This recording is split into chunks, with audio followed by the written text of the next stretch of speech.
Good morning, friends. Today we are here for learning about land use map preparation, that is basics of land use mapping. Today we will learn about whole scenario is this type. In session 1 there will be 7 sessions. In one session, first session, where basics about land use means theoretical part will be there, and in session 2 we will discuss about how toposheet number and how toposheet can be downloaded. How toposheet number can be found over Google Earth Pro, Google Earth, and toposheet downloading. In session 3 we'll learn about study area map preparation using ArcGIS. You see, from session 3 to session 7, this is all session, and that means 5 sessions are satellite software based, ArcGIS software based. Only session 1, first session is theoretical part, second session is somewhat website based, so you can find out Google Earth, that is already freeware, and toposheet can be downloaded from freely from Government of India, Survey of India. So these, and then we have to start ArcGIS map preparation using this software. And in the session number 4 we'll learn about satellite imagery downloading from source of USGS, and in session 5 satellite imagery download from Bhuvan. These are the major source of satellite imagery. Freely satellite imagery can be downloaded from that source. And in the session number 6 we'll study about FCC map preparation using ArcGIS. It's so simple. If you learn session 3 very carefully, then you can easily do the practices for FCC and land use map, because this session 3 is most important, because this is the first and background of the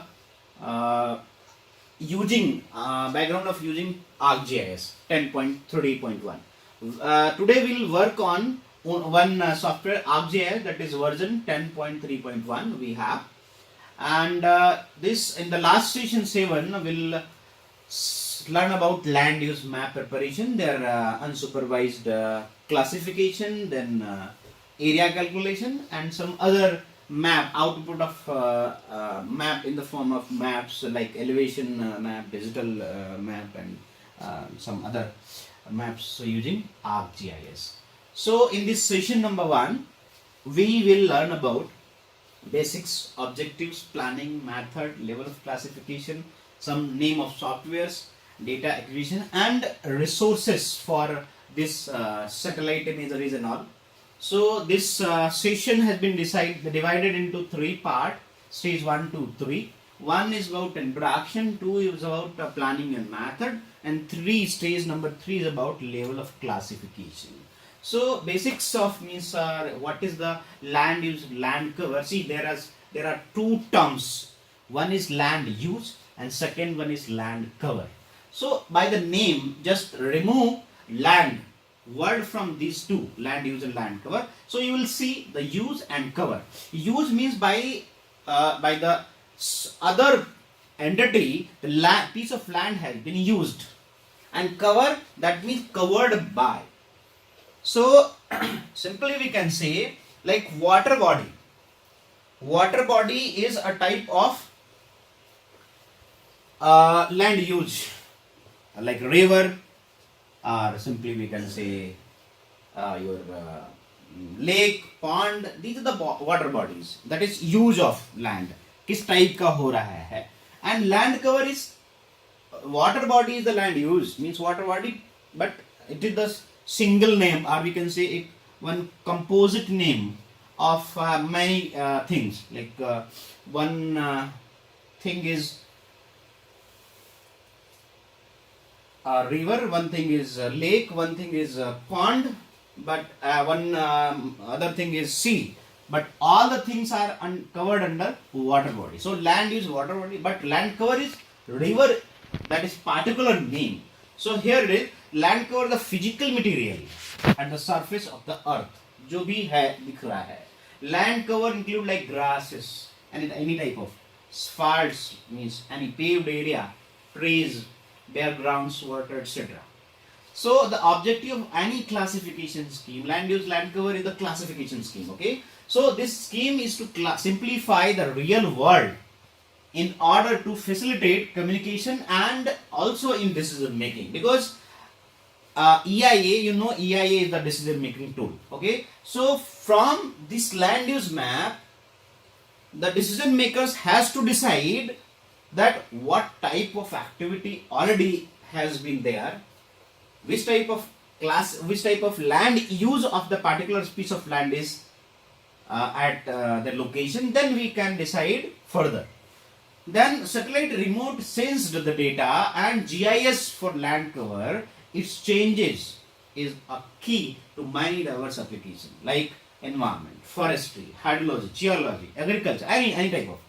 Natural resource management, planning and monitoring programs depend on accurate information about land use or land cover of a local region. So what are the objectives basically of this land use land cover map? So objectives are like, one objective of this land use is the local and regional planning. Simply we can say city township planning. So this land use basically used for any type of regional, local, at city level, town planning level. So first they need land use map. Also this land use map is for disaster management. So we can identify easily where the settlement type of body, water body or any type of. Then vulnerability and risk assessment can be. Ecological management, monitoring the effect of climate change, wildlife management, alternative landscape features, environmental forecasting, environmental impact assessment. Of course, so we are means this object is one of the major object in AI. Policy development. And what the application? Application is of course the same, which is the objective. Steps of land use mapping.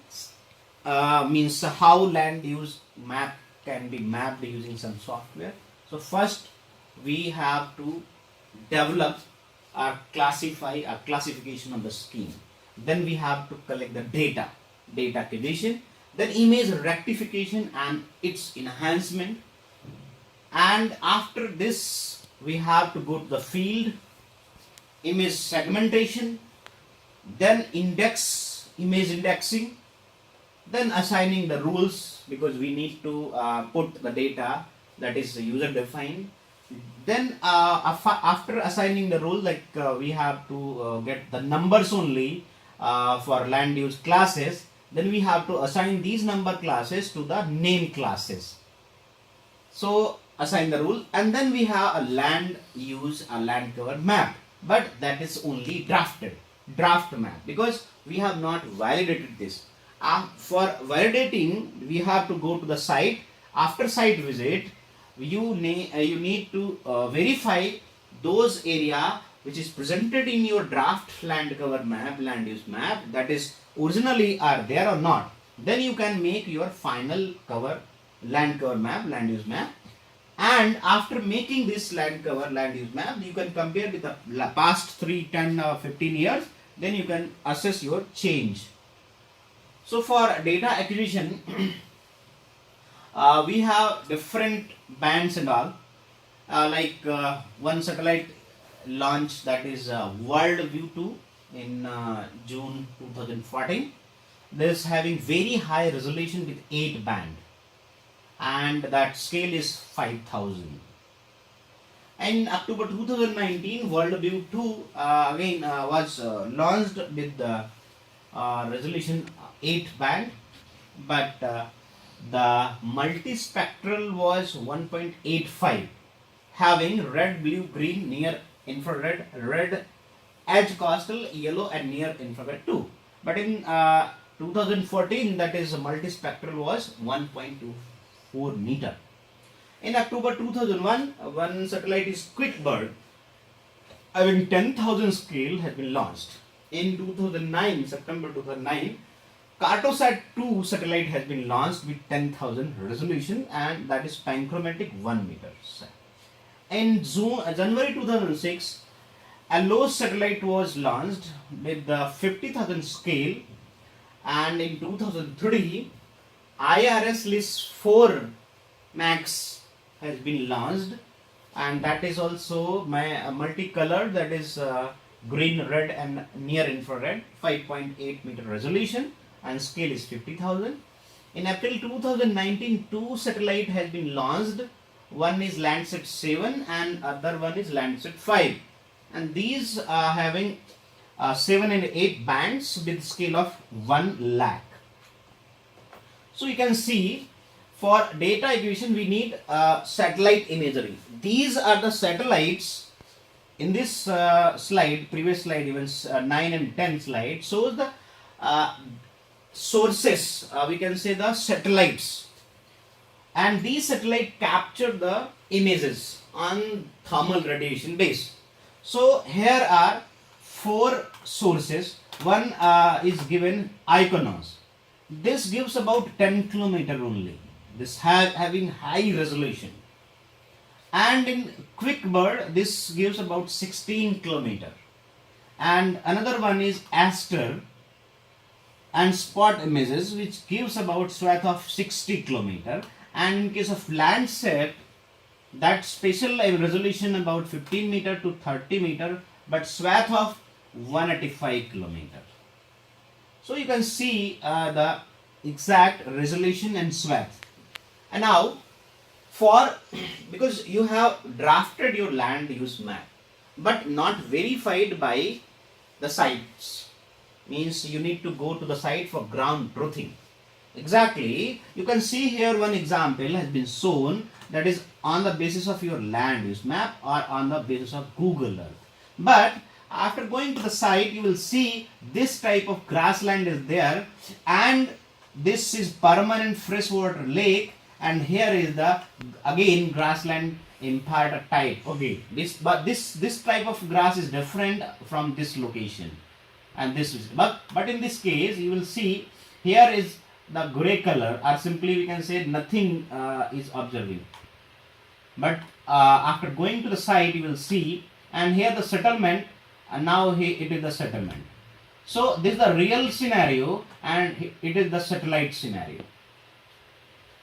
And some other example, like if any type of forest, if you see deciduous or some dried forest, you will see only this type of satellite image.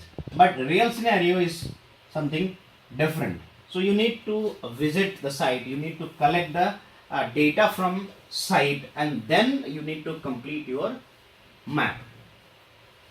For image analysis, the process of sorting pixel, because this software based on numbers only, or we can say the map has been divided into the grids, and these grids has been numbered 1 to whatever and so on, 1 2 3 4 5 6 7 8 9, where 2 or 3 falls, the same color will fall.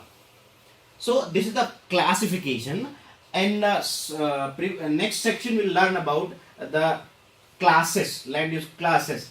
Then again these numbers will appear 1 2 3 4, and these number has to be reclassified into the names, that 1 depicts for this, 2 depicts for this, 3 4 and so on. So these are the classification names. And what are the assumptions? Similar feature will have similar spectral response. We need to reclassify that number into the names, but names should be logical. The spectral response of a feature is unique with respect to all other features of interest in the piece of land or area in question. If we quantify the spectral response of a known feature, we can use this information to find all occurrence of that feature in the piece of land. So and now how many classifications are there? So you will see on this slide the classifications. One is unsupervised, and second one is the supervised, and third is about knowledge base, and then object base, and some others are there of course, but most importantly supervised, unsupervised, knowledge based, and object based. So, what is the unsupervised classification? Unsupervised classification is the process of automatically segmenting an image into the spectral classes based on natural grouping found in that data by ArcGIS software. So, this process of identifying land classes into the 1, 2, 3 and then name them.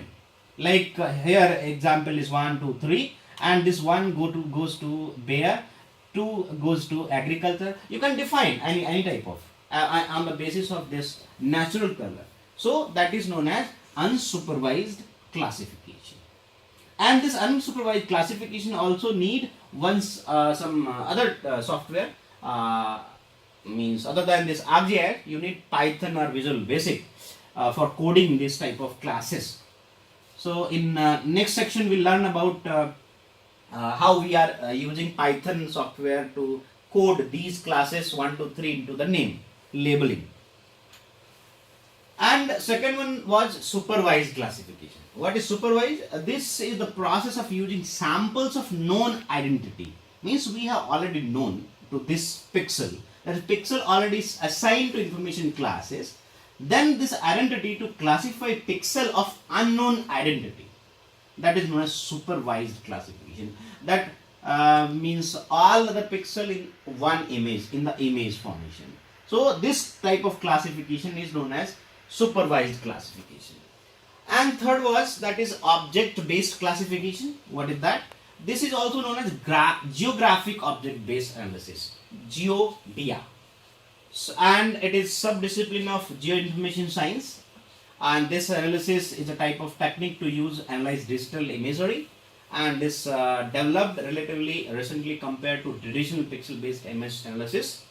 And this analysis is based on the information in each pixel object based image analysis on the basis of information from a set of similar pixel. That pixel is known as object or simply image object. Hence it is known as object based classification, or is that we can say that is pixel based classification. One pixel is one object. And now what are the elements of this object recognition? We can use visual or we can use digital form. That is, one object will be in shape, some different size, tone color, a texture, shadow, side, association, pattern. So what are the levels, steps? One, you need to segment, then variable operation, then make rule set, then go to the map. So how we can use segmentation? This is the first step, and this first step of an e-cognition are simply this image analysis in object based to cut the image into pieces. One image should be broken down into pixels or pieces which serve as a building block for further analysis, and this step is called segmentation. And there is choice of several algorithm to do this. Means some other type of software can be used for broken down into the pieces. Then next step is to label these objects according to their attributes like shape, color, relative position to other objects. Segmentation, like one is like chessboard segmentation, quad tree, contrast plate, multi-resolution, spectral difference, multi-threshold segmentation, contrast filter segmentation, any type of can be used. So this chessboard segmentation, that means is the simplest segmentation. जैसा आप देखते हैं chess board आपके पास होता है, so that is divided into grid, and these grids are in the square form only, not in rectangle. So this pixel that is converted into the pixel, that simplest segmentation which is available, just split the image into the square object with size of predefined by the user. We can define 1 centimeter, 3 centimeter, 5 centimeter, whatever, 1 inch, 1 meter, 1 kilometer even. And second was quad tree. Quad tree means it is similar to chessboard of course, but it creates square of different size. This is not a 1, because in case of chessboard, you see all the means grid or the square are having similar size. But in this case, because this is quad type of tree, so you will see the squares are there, but different size. One is 1 centimeter, again the other one is 10 centimeter.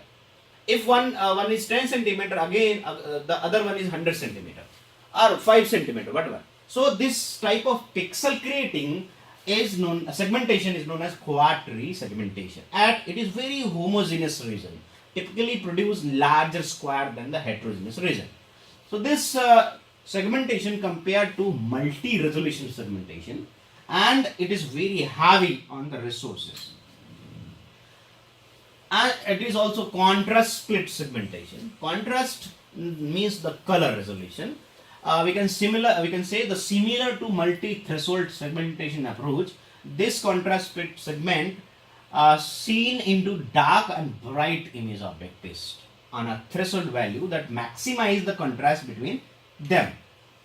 And then split contrast split segmentation is also similar to this approach that maximize. What is the difference? Means spectral difference segmentation. This is the last one. Spectral difference segmentation like merge neighboring image objects. If the difference between their layers mean intensities is below the value given by the maximum spectral difference, then it is designed to refine existing segmentation results by merging spectrally similar image object produced by previous segmentation, and therefore it is a bottom up segmentation. You can see in this one, so that is based on bottom up segmentation. And in the other one is multi-resolution segmentation. In case of multi-resolution segmentation, this groups the area of similar pixel values into the objects. So you can see in this picture, homogeneous area result in larger object, heterogeneous area in the smaller one. So that is multi-resolution. And this uses algorithm 1, and essentially the processor identify the single image object of 1 pixel in size and then merge with their neighbors based on relative homogeneity criteria. So multi-resolution segmentation and this parameter, the scale is the value of the scale parameter affect the image segmentation by determining the size of the image of the object. And this also define minimum size of the object through threshold value. The larger scale parameter, the more object can be fused and larger the object grow. So now generating this arithmetic feature, how we can generate these features using normalized difference vegetation index, and it is the standardized index allowing to generate an image displaying greenness, that is known as relative biomass. And this value range from -1 to 1, +1 we can say, but vegetation value typically range from 0.1 to 0.7 in positive, plus we can say. So this NDVI is related to vegetation only, and this healthy vegetation reflect very well in near infrared part, in near infrared color part of the spectrum. It can be seen from the mathematical definition that this normalized difference vegetation index of an area containing a dense vegetation canopy which will tend to a positive value. You can take example 0.3 to 0.8. Then while cloud and snow field will be characterized by negative value of this index. You can find out this index NDVI like value of NIR red divided by value of NIR minus red and plus red. Then you can find out this normalized difference vegetation index value, which ranges from -1 to +1. So one LWM, that is land water mass. What is this? This index value range from 0 to 255, but water values typically range from 5 to 50. So how we can calculate the water mass? That it is equal to infrared divided by green area plus 0.001 multiplied by 100. And if we are finding this band, so you can calculate water mass using this formula. And now we'll see some software other than your ArcGIS, because ArcGIS will study today.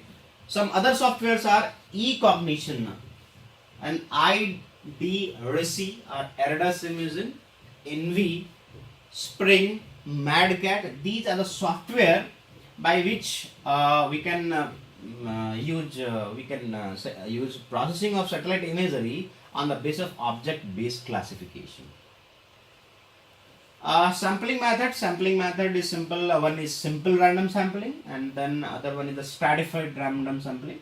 In case of simple random, that is observations are very randomly placed here and there, and stratified in minimum number of observations are randomly placed in each category. Means after making draft land use map, you can decide your intervals of the samples. And systematic sampling is observations are placed at equal interval according to the strategy, 10, 50, 10, 20, 30, 40, whatever, and so on. And in systematic non-aligned sampling, like we have to make a grid, then this grid provide even distribution of randomly placed observation. And one is cluster sampling. In case of cluster sampling, a randomly placed centroid used as a base of several nearby observation.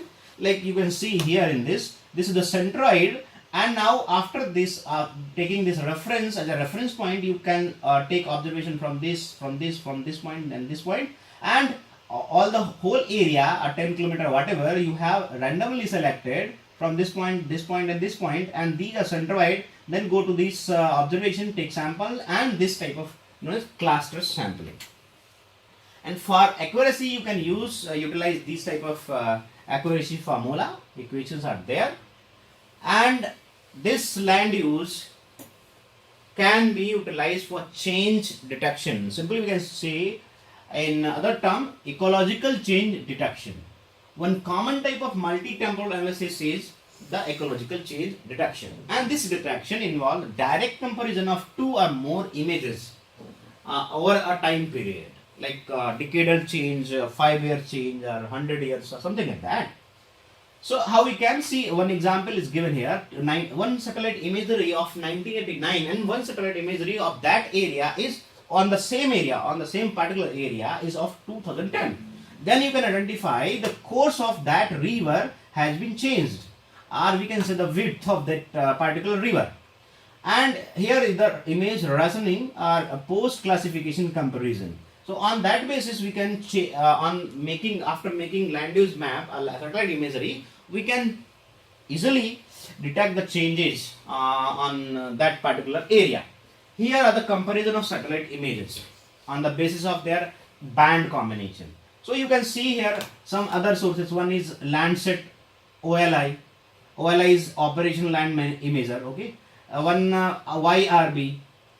Then MODIS, Globe Cover, ESA. So these are the same, and this all the feature. This line has first row. We can say first row is at same place, but satellite imagery resources are different. And second row has a similar place, but satellite imagery resources are different. In the third row, the place is similar for all, but satellite imagery sources are different. So you can see the differences by the sources of satellite imageries. Now you have to learn about this. You have to remember these bands, because band can be this can be used in classification, reclassification, and unsupervised, supervised, something like that.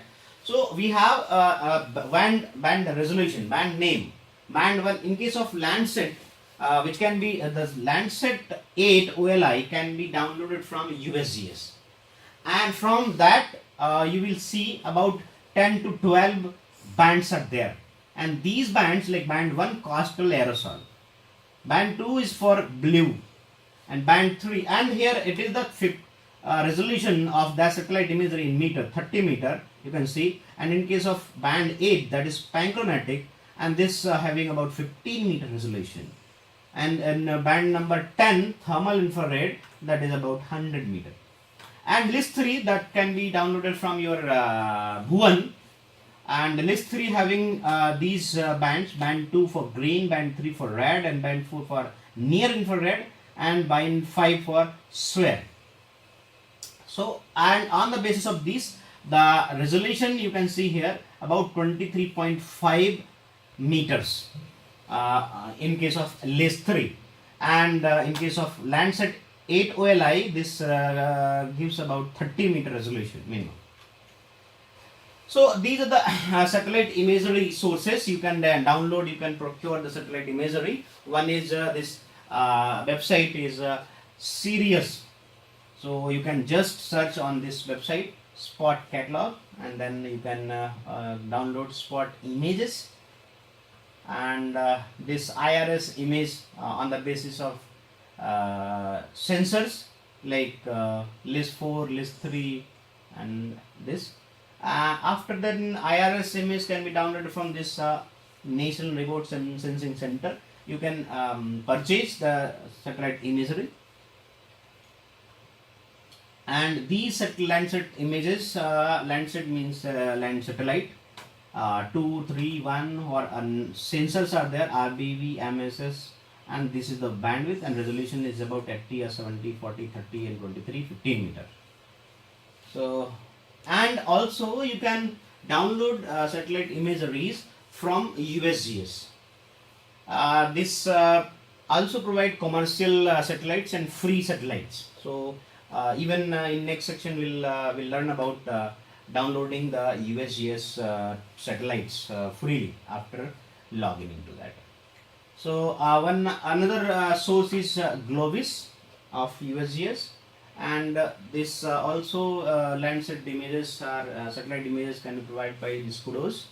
So you can go to this site, and global land curve facility you can download from this website also. All the webs means some satellite imageries are free, but some part of and for commercial use you can purchase satellite imagery. This is the other source. Website is also given here, mrtwebs.cr.usgs.gov. You can purchase and you can download. And another source for satellite imagery is there. This is digitalglobe.com. So you can directly find your satellite imagery. Thank you very much.